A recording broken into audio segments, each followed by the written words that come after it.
প্রকৃতপক্ষে যে হুজুরদের একটা বড় সমর্থন আছে বা ইসলামপন্থীদের একটা সমর্থন আছে, সেটা ডাকসু নির্বাচনে ঢাবির বাংলাদেশের সবচেয়ে মেধাবী ছাত্রগুলো বুঝিয়ে দিয়েছে। এর পরবর্তীতে 24-এর পরবর্তী 5ই আগস্টের পরে অনেক মানুষ বলেছে ইসলামপন্থীরা যতই এক হোক তারা কখনো জিততে পারবে না, তারা একটা আসনও পাবে না।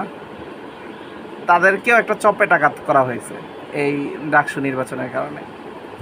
এখন আমার আশেপাশে অনেক ভাই ব্রাদার বন্ধুবান্ধব যারা বিএনপি বা মানে বস্তুবাদী রাজনীতির সাথে যুক্ত ছিল তারা এখন চুপ। এই ঘটনাটা আমার আরেকবার মনে পড়ে যখন 2021 সালের আগস্ট মাসে 15 তারিখে আফগানিস্তানে তালেবান যখন ক্ষমতা নেয়, তার আগে থেকে একটা অনেকগুলো মানুষ মূলত আমার ব্যক্তিগতভাবে আক্রমণ করতো। আমি তালেবান এই সমস্ত বিষয়গুলো নিয়ে কথা বলতো, মুখে দাড়ি ছিল, হুজুরদের সাথে থাকতাম, আমার পরিবার হুজুর, এই সমস্ত বিষয়গুলো নিয়ে। এগুলার ভিতরেও অনেক কথা শুনতে হয়েছে। তো এই ন্যারেটিভগুলো ভেঙে গেছে এবার ডাকসু নির্বাচনে।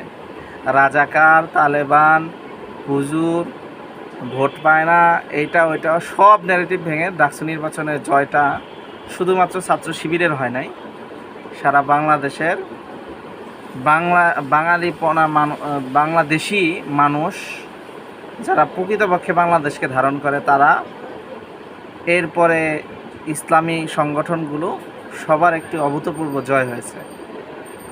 আশা করছি সামনের জাতীয় নির্বাচনে বিশাল এক চমক হবে ইনশাআল্লাহ।